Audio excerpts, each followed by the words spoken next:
আসসালামু আলাইকুম বন্ধুরা।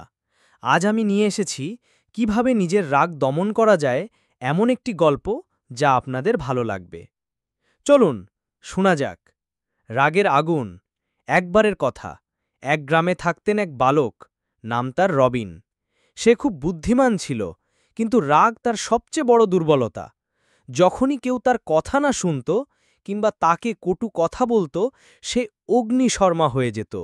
রাগে ফেটে পড়ত এবং তখন যাই হোক কটু কথা বলেই ফেলত। তার বাবা ছিলেন একজন জ্ঞানী মানুষ। তিনি ছেলেকে শিখাতে চাইলেন কিভাবে রাগ নিয়ন্ত্রণ করতে হয়।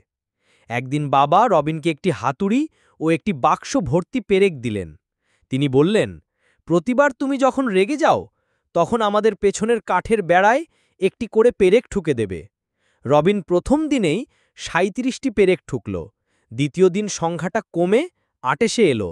ধীরে ধীরে সে বুঝতে পারল প্রতিবার রেগে গিয়ে পেরেক ঠোকা কতটা কষ্টকর। সে নিজেকে নিয়ন্ত্রণ করতে শুরু করল। কয়েক সপ্তাহ পরে এমন সময় এলো যখন সে একটিও পেরেক ঠুকতে হলো না। সে রাগ করতে শিখল না। তখন তার বাবা বললেন, দারুণ! এখন প্রতিবার তুমি যখন রাগ দমন করতে পারবে তখন একটি করে পেরেক তুলে ফেলবে। রবিন সময় নিয়ে সব পেরেক তুলে ফেলল।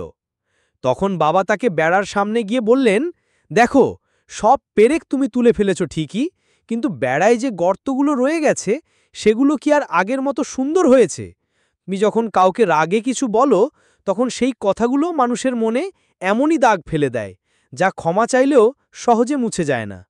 রবিন বুঝতে পারল রাগ নিয়ন্ত্রণ করা কেবল নিজের জন্য নয়, অন্যদের হৃদয়কে রক্ষা করতেও জরুরি। গল্পের শিক্ষা: রাগ ক্ষণিকের অনুভূতি, কিন্তু রাগের সময় বলা কথা বা করা কাজ অনেক গভীর ক্ষতি করে দেয়। রাগ নিয়ন্ত্রণ মানে নিজের শক্তিকে ঠিকভাবে ব্যবহার করা।